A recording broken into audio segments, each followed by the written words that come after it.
metal ball all the way on top and let it crack down, and butch, you have a cracked up egg, which is nicely done. Perfect. So the egg also goes on the side here. You don't want to have it touching the yeast. Yes, great. The milk is warm. It shouldn't be too warm, otherwise you kill the bacteria in the yeast. So I'm gonna try this real quick. It's a little too hot, actually. So what we're gonna do is add some cold water. It's still too warm. I need to interfere. I'm sorry, I messed it up a little bit, but that is no problem. And now the aim is to get a little bit of that warm milk on the yeast in the middle, and the rest goes around. Yes, yes, that looks already pretty decent. Now we want to get that yeast covered in milk, and basically now what the yeast does is starting up that process. So now that is done, we're gonna wait for 5 minutes, and then we are actually making the dough. All right. 5 minutes have passed, and in the meantime, look who has joined the show. It's Jose again, straight from Catalonia. Great. I'm gonna now mix up the dough and actually bring it into shape. So what you want to do is you want to come from the sides. You want to keep coming from the side. You're slapping the dough. Yeah. And the thing about this dough is now it needs to rest. Once it's done, it needs to rest for 1 hour. Okay. So that is a little time consuming, but in the end it's gonna turn out great. I tell you. Okay, so we want to mix all that flour into that, and the texture in the end should be a little bit like chewing gum, but then also not too sticky, you know? Slap the dough. Wow! We are getting good stuff in here. It's getting hot in here. Okay. No, but you got the move. I think we need some more flour. Can you maybe help me on this one? That was pretty good already. I'm sorry for the noise, but now as we can see, this dough is forming in a nice shape. Now, as I told you, it needs rest. Rest meaning 1 hour of warm conditions and covered with a cloth. Okay, now as you can see, the dough is about to be ready for rest. And what I want to do is get it covered up with a slightly wetted up cloth. Now I'm going to show you the technique to put the cloth on, which is a rather nice one. So you want to keep folding the edges underneath until you're at the very other end. And now, see that?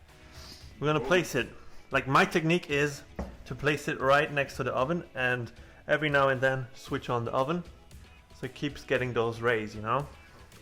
So that is that. Now we're gonna wait for 1 hour, and in the meantime we are doing the filling, and I have everything already prepared here. So what we have is sugar, cannel, and what I like to do is also add a little bit of chocolate powder. So that is a special trick there. And this doesn't go in dry, but with approximately 50 grams of warmed up butter, which we're gonna do right now. Oh, yes.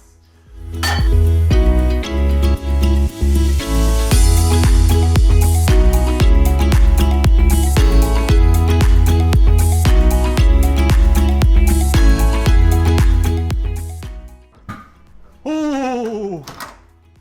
Things are happening in here! Molten butter goes straight in here. Nice. So it's now dissolving parts of the sugar, but then it also stays a little crystallized. Ah, that's what it should look like. Really dark. Wow. This is what the filling should exactly look like. Tack. You see that? Incredible. Alright. Ladies and gentlemen, 1 hour has passed and this is what the dough looks right now. Wow. Haha. Haha. Insane. Like when you remember, before it was almost empty and now the bowl is full of dough. So what we're gonna do is get some of that sweet flour on that and get it outside of the bowl. So you go on the sides. So now the dough goes back in volume just a little bit.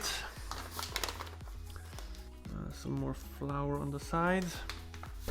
And now we're getting this dough out of there. And onto here. Yes, that is nice. Yeast pastry there. Still a bit sticky as you can see. That doesn't really matter now. Now, take the knife.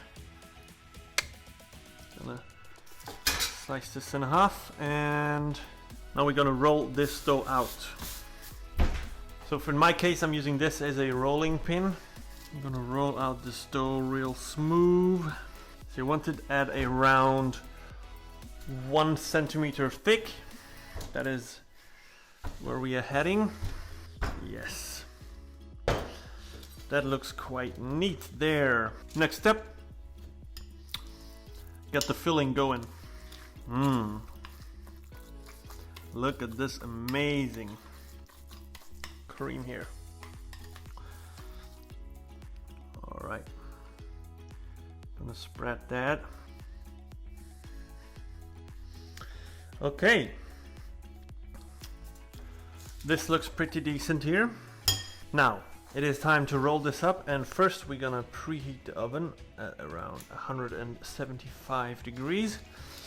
And we are rolling this in.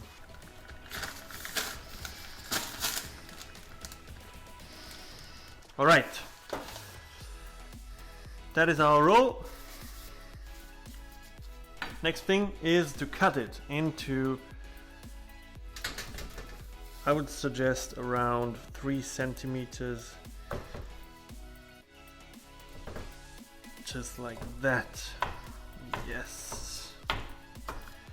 Perfect. Then we have those sweet little trays that we're gonna place it into.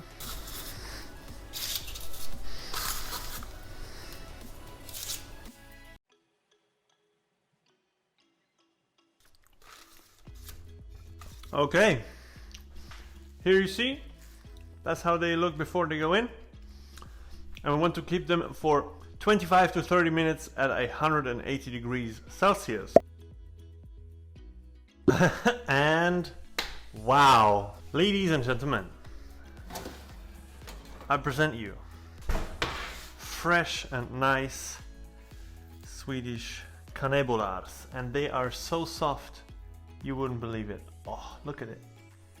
They're so soft but then still crunchy. Oh.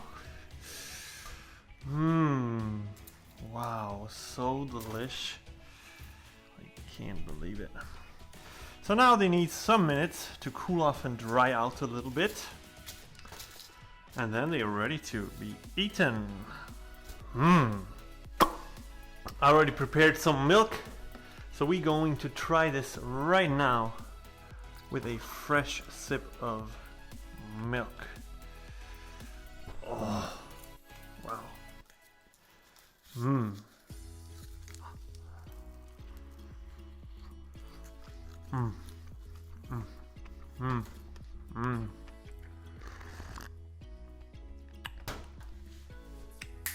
All right, this was an original Swedish recipe for cinnamon rolls. I hope you enjoyed. Never go slow. Bye.